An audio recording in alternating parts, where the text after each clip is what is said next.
Thank you all so much for tuning in.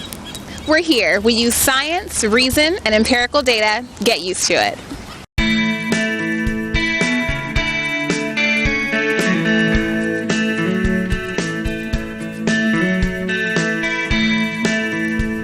Hello, my name is Reniah, and today we're interviewing Dr. Felix Wozniak, planetary scientist. Hi, Reniah. How you doing today? Good. How are you? I'm happy to be here. Beautiful beach town. Great. So on today's show, I just want to ask, what is the scientific method? Scientific method is a process. You know, science itself, it's not a body of knowledge. It's the process that's used to tweak and update that body of knowledge continuously, over and over, as time goes on, as processes improve and get better. There's only two premises in science: that we live in a physical world and that we can learn about that world. And we have a method, a process to do that. And in school, way back when we were little, we learned 4 steps, most of us did. There's real scientists use a few more steps, but essentially it holds true. It would be, you would have an observation. There's some phenomenon that you're observing. From that, you would form a hypothetical question as to what would cause that phenomenon. We learned it as the hypothesis. Mm-hmm. You want to do a hypothesis. Now, you can't just make any hypothesis. What a scientist would do is go do some research, read something, what's already been done on that. For instance, if you had a noise coming from your engine, the best hypothesis probably wouldn't be, oh, it's a ghost. Right. Even though people do that with their houses. Oh, there's a noise. We don't know what it is. Must be a ghost. Probably a lot of other explanations, but probably not a ghost. And from there, from hypothesis, you could actually, there's a related step of, you can make predictions. For instance, if your car was making a noise,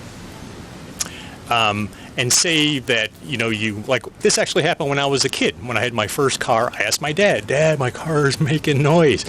And he was like, well, and he heard it. He goes, sounds like the fan belt. And he walked away, right? So now we have a hypothesis. Well, now what predictions can you draw once you have that hypothesis? Well, if it's a bad fan belt, if it's loose, it's squeaking.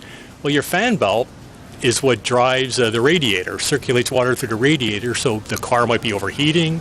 Also the alternator, so maybe the battery isn't charging. So those are other predictions that you could test. And the last step in scientific method is experimentation. You could run experiments to test those predictions based on your hypothesis. You would do things like open up the hood of the car, listen, is the noise coming from the fan belt area? When the car is turned off, examine the fan belt. Is it loose? Is it worn? If it seems a little bit loose and it's worn, and maybe you don't want to buy a new fan belt right away. When I was a kid, I was working for minimum wage.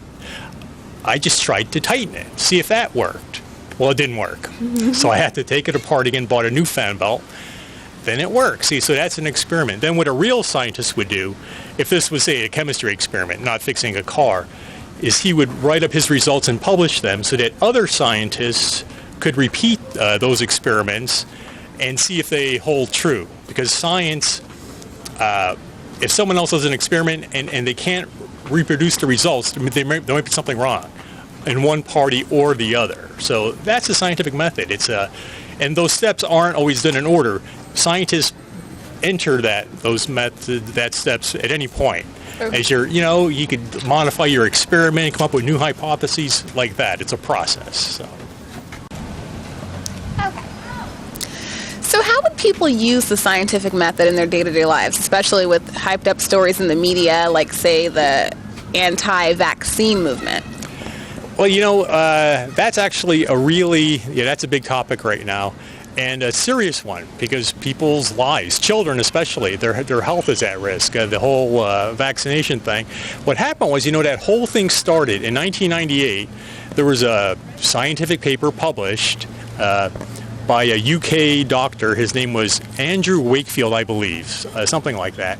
And he said that he alluded that there was a link between vaccines and autism.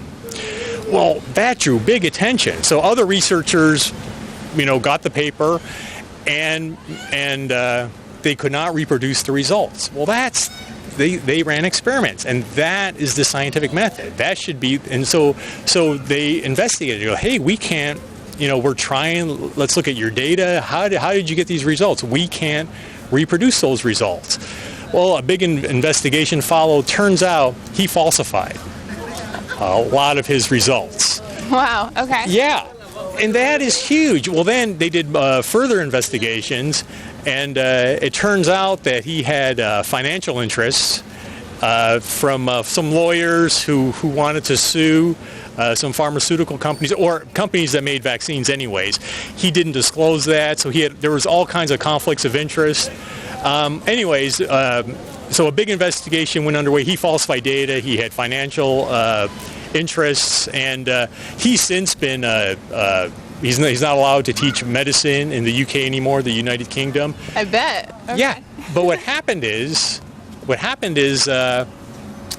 because of that, it sort of started this anti-vaccine movement, and even though scientists have not been able to find a link between vaccines and autism, the movement has taken on a life of its own. There's all kinds of conspiracy theories now. It's a shame, and the bad thing is there's blood on his hands. Children's health is involved, so that's not good. And then celebrities have gotten on board. You probably, I'm assuming, you're familiar with Jenny McCarthy? Yes. Yeah, I don't know too much about her, but I guess she's a TV personality and such. But she claimed that her son had autism because of a vaccine.